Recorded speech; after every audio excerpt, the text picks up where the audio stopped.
Hello everyone, मेरे channel में आप सबका स्वागत है। हम देखते हैं कि जिंजू अपने मॉम डैड से कहती है कि वो उनके साथ कैरियोके जाना चाहती है और बंदू सोयोंग के परफॉर्मेंस की टिकट देखता है जो उसने कल उसे दी थी, क्योंकि जिन लड़कों के साथ उसने हिप हॉप पर बैलेट किया था उन्होंने उसे अपने साथ डांस करने के लिए बुलाया था। और सोयोंग चाहती थी कि बंदू उसके परफॉर्मेंस में आए, क्योंकि इसकी वजह से ही उसकी लाइफ की नई शुरुआत हुई है। और जब बंदू घर जा रहा था तब रास्ते में उसे ये रिंग मिलती है और वो बंदू से पूछती है कि वो कहाँ जा रहा है। पर बंदू इस बार उसकी कार में नहीं बैठता और ये रिम अपनी कार से उसके साथ साथ चलती है और उससे पूछती है कि माँ जिंजू अब कैसी है। पर बंदू को कुछ समझ नहीं आता कि वो क्या बात कर रही है। और तब ये रिम उसे बताती है कि उसे मेडिकल डिपार्टमेंट के स्टूडेंट ने बताया कि उस इवेंट के बाद डॉक्टर पार्क जिंजू के पीछे गया था और उसने जिंजू को मारने की कोशिश की। और तब बंदू को यह सुनकर बहुत गुस्सा आता है और वो डॉक्टर पार्क की क्लास में जाता है और फिर उसे बहुत मारता है, क्योंकि उसे वो टाइम याद आ जाता है जब डॉक्टर पार्क उसके साथ मिसबिहेव करता था। पर वो उसकी हर बदतमीजी को सहता रहता था, क्योंकि उसे जिंजू और सोजिन का ख्याल रखना था। पर अब उसने जिंजू पर हाथ उठाया, इसलिए उसे उस पर बहुत गुस्सा आ रहा था। पर जब बंदू डॉक्टर पार्क को मारता ही रहता है तो वहाँ के स्टूडेंट उसे रोकने की कोशिश करते हैं। दूसरी तरफ जिंजू अपने पेरेंट्स के साथ कैरियोके जाती है और वो अपनी मॉम को गाना गाने के लिए कहती है और उसकी मॉम गाना गाती है और वो बहुत इंजॉय करते हैं। फिर जिंजू रिसेप्शन पर जाती है क्योंकि उसने अपनी मॉम की आवाज रिकॉर्ड करवाई थी। फिर बंदू दोगचे के साथ ड्रिंक करने जाता है और दोगचे उससे कहता है कि उसने डॉक्टर पार्क को इतनी बुरी तरह से क्यों मारा, और उसे पता है कि डॉक्टर पार्क ने जिंजू के साथ ठीक नहीं किया, पर उसे डॉक्टर पार्क को इतना नहीं मारना चाहिए था। और जब बंदू वापस जाता है तब वो उस दिन के बारे में सोचता है जब उसने जिंजू से पूछा था कि क्या वो घर ठीक से पहुंच गई, और उसने डॉक्टर पार्क का नाम लिया था पर उसे पूरी बात नहीं बताई थी। बस ये बोला था कि जब भी उसे उसकी जरूरत थी वो उसके साथ नहीं था। और बंदू को बहुत अफसोस होता है और वो जिंजू से मिलने जाता है और वो उसकी मॉम के लिए अंगूर भी लाया था जो उसकी मॉम को बहुत पसंद है। और वो जिंजू से कहता है कि उसे नहीं पता कि उसके साथ ये क्या हो रहा है, क्योंकि चाहे वो किसी बात को ठीक करने की कितनी भी कोशिश करे पर वो बात और भी ज्यादा बिगड़ जाती है, जैसे 10 साल पहले उसके साथ हुआ था। तब हम देखते हैं कि जब बंदू अपनी दवाइयां बेचकर घर जा रहा था तब वो कुछ स्कूल के स्टूडेंट्स को एक लड़के को बुली करते हुए देखता है और वो उस लड़के को उनसे बचाता है और उन्हें कहता है कि उन्हें किसी को बुली नहीं करना चाहिए। और तभी जिंजू बंदू को फोन करती है और उससे घर आने के लिए कहती है। पर तभी उन लड़कों ने बंदू को पकड़ लिया था और उन्होंने उसे बहुत मारा था, जिसकी वजह से वो पुलिस स्टेशन में पहुंच गए थे और पुलिस उसे वहां से जाने नहीं दे रही थी। तब जिंजू को उसे छुड़वाने के लिए पुलिस स्टेशन जाना पड़ता है, जिसकी वजह से वो अपनी मॉम से आखिरी बार मिलने नहीं जा पाती। और क्योंकि बंदू भी जिंजू की मॉम को अपनी मॉम जैसा समझता था, इसलिए उसे भी इसका बहुत अफसोस था और वो जिंजू से भी बार बार माफी मांग रहा था। और प्रेजेंट में वो जिंजू से कहता है कि उसने अपनी पूरी कोशिश की उन्हें एक अच्छी लाइफ देने की, पर वो हमेशा बिना जाने कोई ना कोई ऐसी गलती कर देता है जिसका उसे बाद में बहुत पछतावा होता है। और वो कहता है कि उसे भी उसकी मॉम की बहुत याद आती है। तभी जिंजू की मॉम बाहर आती है और वो उन दोनों को रोते हुए देखती है और जिंजू से पूछती है कि ये क्या हो रहा है। तब जिंजू कहती है कि जैसा वो सोच रही है वैसा कुछ नहीं है और उन दोनों के बीच में कुछ नहीं है, और वो इसलिए रो रहा है क्योंकि उसके एक फ्रेंड को कुछ हो गया है। तब जिंजू अपनी मॉम को घर के अंदर जाने के लिए कहती है, पर उसकी मॉम बंदू से पूछती है कि क्या उसने खाना खाया है और वो बंदू को डिनर के लिए इनवाइट करती है। पर जिंजू अपनी मॉम से कहती है कि उसे ये सब करने की जरूरत नहीं है, पर उसकी मॉम कहती है कि बंदू ने उसकी हेल्प की थी इसलिए वो उसे ऐसे ही नहीं जाने दे सकती। और तब बंदू जिंजू की मॉम को देखता है और उसे वो पल याद आते हैं जब वो जिंजू से शादी करने की परमिशन लेने उसके घर पहली बार आया था। और उनकी शादी के बाद वो जिंजू को बिना बताए हमेशा उसकी मॉम को कुछ पैसे उसके खर्चे के लिए देता था। और जब जिंजू की अपने डैड से लड़ाई हुई थी तब वही था जो उसके डैड की बातों को सुनने के लिए उसके साथ था। और प्रेजेंट में जब वो जिंजू के डैड से मिलता है तो वो उससे उसका नाम और एज पूछते हैं और बंदू उन्हें अपना नाम और एज बताता है। पर जिंजू की मॉम उसके डैड को चुप करवाती है और वो खाना शुरू करते हैं। और तब बंदू को याद आता है कि जब भी वो जिंजू के साथ घर आता था तब उसकी मॉम उसके लिए उसकी फेवरेट डिश बनाती थी। और खाना खाने के बाद जिंजू की मॉम बंदू को बाहर तक छोड़ने जाती है और उससे कहती है कि वो दोबारा उससे मिलने आ सकता है और तब वो उसकी फेवरेट डिश बनाएगी। और जब जिंजू बंदू से बात करती है तो वो बंदू का हाथ देखती है और उससे पूछती है कि ये क्या हुआ। तब बंदू कहता है कि उसने उसे डॉक्टर पार्क के बारे में क्यों नहीं बताया और उस दिन उसे कुछ हो सकता था। पर जिंजू कहती है कि उसे कुछ नहीं हुआ और वो बिल्कुल ठीक है। तब बंदू कहता है कि वो सही थी कि जब भी उसे उसकी जरूरत थी वो उसके साथ नहीं था, पर उसे लगता था कि वो हमेशा उसे प्रोटेक्ट करता आया है। पर जिंजो कहती है कि उसने कभी उसे खुद को प्रोटेक्ट करने के लिए नहीं कहा और उसे प्रोटेक्ट करने की बजाय उसके साथ रहना चाहिए था और उसे खिलाने की चिंता करने के बजाय उसके साथ बैठकर खाना खाना चाहिए था और उसकी मॉम के जाने के बाद उसके साथ उसका दुख शेयर करना चाहिए था। और वो कहती है कि चाहे वो कितनी भी कोशिश कर ले पर उस बात को भूल नहीं पाती और उसे पता है कि इसमें उसकी कोई गलती नहीं है, पर इसलिए उसने खुद को उसे ब्लेम करने से रोका। पर उसने उसके साथ ऐसा बिहेव किया जैसे कुछ हुआ ही नहीं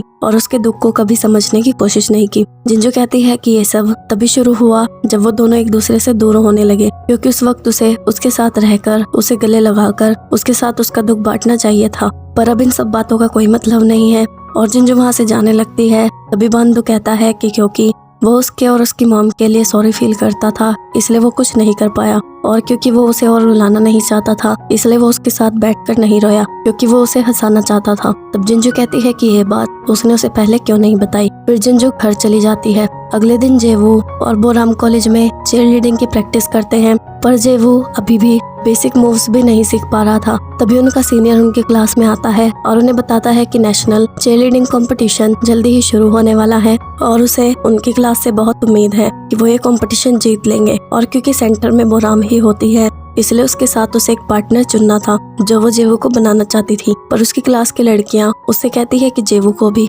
बेसिक भी नहीं आता तो वो उसके साथ परफॉर्म कैसे करेगा। तब बोराम कहती है कि अगर जेवू ये डांस सीख गया तो वो क्या करेंगी और उसकी बात सुनकर सारी लड़कियां वहाँ से चली जाती हैं। दूसरी तरफ जब बांदू कॉलेज आता है तो वो देखता है कि कुछ बच्चे डायरेक्टर के खिलाफ आंदोलन कर रहे थे और तभी वो सोयोंग को भी वहाँ देखता है और उसे याद आता है कि सोयोंग ने उसे अपने कॉन्सर्ट की टिकट दी थी। पर डॉक्टर पार्क की बात सुनने के बाद वो उस बारे में भूल गया था और उसके कॉन्सर्ट में नहीं जा पाया, जिसकी वजह से वो सोयोंग से माफी मांगता है। पर सोयोंग हंसती है और कहती है कि वो उससे गुस्सा नहीं है और उसने उसका इंतजार भी नहीं किया क्योंकि उसे पता है कि वो उसे लाइक नहीं करता, वो बस उसकी शुक्रगुजार है क्योंकि उसे उसकी वजह से अपनी हॉबी के बारे में पता चला। तब बंदू से पूछता है कि उसका शो कैसा गया और सोयोंग कहती है कि उसने बहुत अच्छा परफॉर्म किया और वो कहती है कि वैसे बैलेरिना ज्यादा टाइम तक बैले नहीं कर पाती और रिटायर होने के बाद वो नर्वस हो जाती है और उसे लगता है कि आने वाले 20 सालों तक वो ये कर सकती है, इसलिए वो उसकी शुक्रगुजार है। तब बंदू कहता है कि उनके पास हमेशा कोई और रास्ता भी होता है और उसे यकीन है कि वो रिटायर होने के बाद भी कुछ ढूंढ लेगी जो वो कर सके।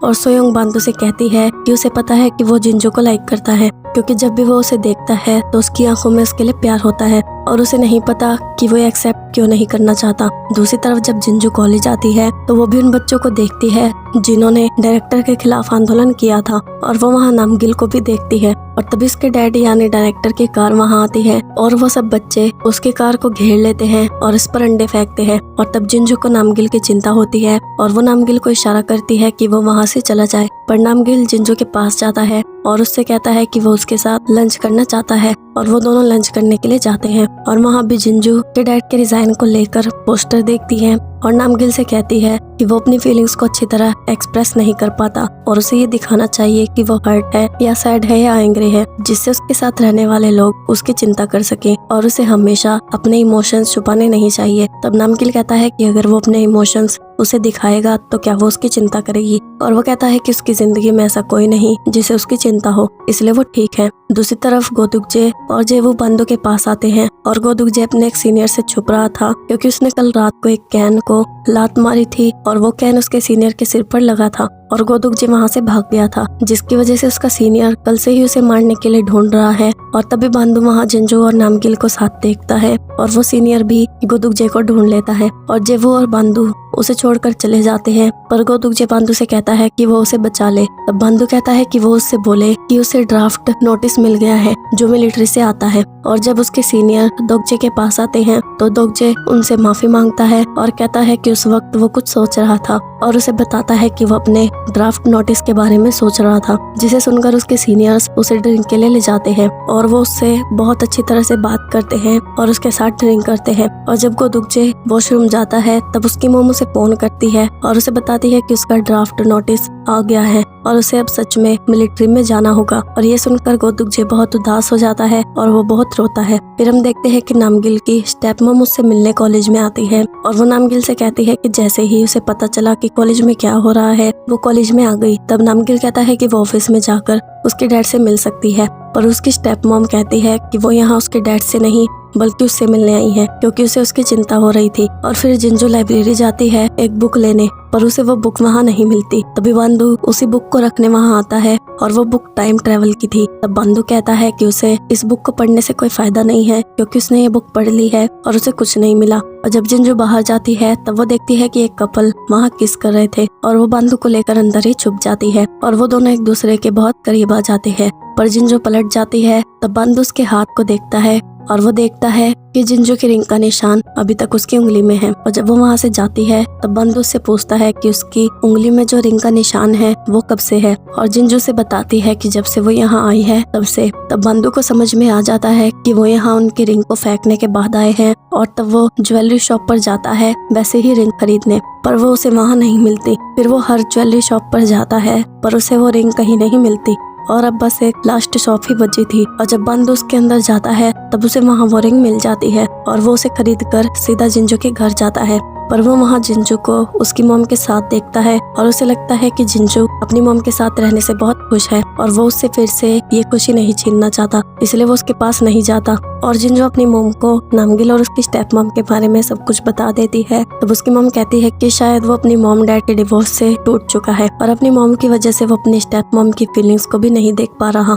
और तब जिंजू अपनी मॉम से कहती है कि अगर उसकी शादी के बाद कभी उसका डिवोर्स हो जाए तो वो क्या करेगी। तब उसकी मॉम कहती है कि वो उसे किसी ऐसे लड़के से शादी करने ही नहीं देगी जो उसे डिवोर्स दे, और उसे पता है कि लाइफ बहुत मुश्किल है और उन्हें उसमें बहुत कुछ झेलना पड़ता है। और उसकी मम्मी कहती है कि क्या उसे लगता है कि उसे हमेशा उसके डैड अच्छे लगते हैं या उसके डैड को वो हमेशा अच्छी लगती है, और ऐसा इसलिए होता है क्योंकि हर कपल में लड़ाई होती है पर मैरिज इसी को कहते हैं। और जब वो आगे जाते हैं तो वो वहाँ एक आदमी को देखते हैं जो बहुत नशे में था और वो सबको बोल रहा था कि वो भी इंसान है, तो फिर लोग उसे अच्छी तरह ट्रीट क्यों नहीं करते, और वो भी अपनी फैमिली के लिए पैसे कमाने की पूरी कोशिश करता है, पर फिर भी कोई उसे क्यों नहीं समझता। तब जिंजू को बंधु की बात याद आती है और उसे ये एहसास होता है कि बंधु भी उस आदमी की तरह ही अपनी पूरी कोशिश करता था, पर वो उसे कभी समझ नहीं पाई। और जब वो घर पहुँचते हैं तब जिंजू अपनी मॉम के साथ घर के अंदर नहीं जाती और वो अपनी मॉम की बात याद करती है कि नामगिल अपनी मॉम पर फोकस है, इसलिए वो ये नहीं देख पा रहा कि कौन उसकी केयर करता है,